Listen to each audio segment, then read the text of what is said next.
What's up? I'm not one of the upgrade guys. Today we're going to talk about a warm-up for your squat. Oftentimes when we think about warm-ups, we think about these, how to potentiate things, how to get the CNS going and all those things. That's all fine and great, but your best bang for the buck is checking in on the joint, letting the brain experience what that joint is currently capable of, and then going to use that joint. When we think about squats, the things we think about most are probably hip, spine, knee, and ankle. So I'm going to give you something to help you warm up your hips today, and that's just simply a hip carve, but we're going to follow it up with a quick rotational thing that will give you a little more bang for the buck. If we start a hip carve from standing, what you'll see is I'll bring my knee up and my foot off the ground. I'll sweep my foot across, which would be adduction. I'm going to assume this hacky sack motion, which is external rotation. Then I'm going to lift it up as high as I can. When I run out of that motion, I bring my knee as high as I can. I want this hip to stay where it is now as I open the gate. I'm going to show you from the side now. So once I've opened the gate, I'm going to look for internal rotation, which would be here. I'm then going to sweep my knee back into extension, and then I'm going to bring my knee back to meet the other knee. I'll extend my hip again by pushing my heel back towards the wall behind me. Then I'll bring my whole leg up towards the ceiling as high as I can. And then from there, I'll show you the inside of my thigh, and I'll sweep it back across the same path until I set it down here. After I've done a few hip carves, then I could look at some rotation of the hip.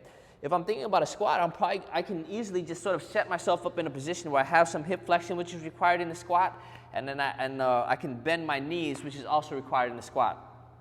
And then I can just, I can either put a block here, or I can put my fist here, or I can just use space. So what I'm going to do is I'm going to take my feet apart while my knees stay here.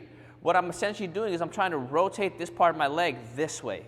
So I will try to keep my knees close together, but my feet far apart, and I'm going to try to make my feet light on the ground, and I should feel this tissue near my pocket really fire up. So I'm keeping my knees here, and I'm actively trying to rotate my hips this way, make my feet light as if I'm going to take it off the ground, and I should feel that stuff fire up. After I've done that, this leg comes straight. I put this one over, and now I'm going to look for some external rotation, so I'm just going to push my knee straight towards the ground, and I'll feel the stuff that rotates my hip in that direction, and I'm going to hold.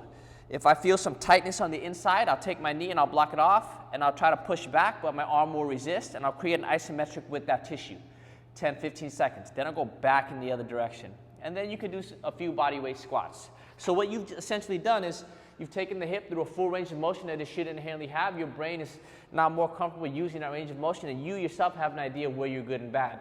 That's going to help you when you go squat, because you'll know how to set up and you'll know what's going to be better for you that day.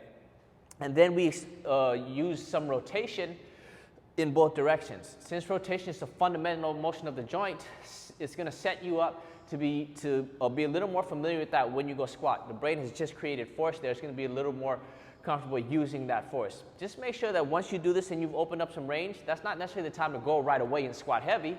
You might feel like you can, but over time that might have a cost. This gives you an idea and sort of wakes you up to be able to utilize what you've already got, and to already prime that before you go there. You can also use these same strategies to train that specific stuff, so that when you train that stuff and you go to squat, you can go heavier, you can do more, or just have more volume. Upgrade your shit.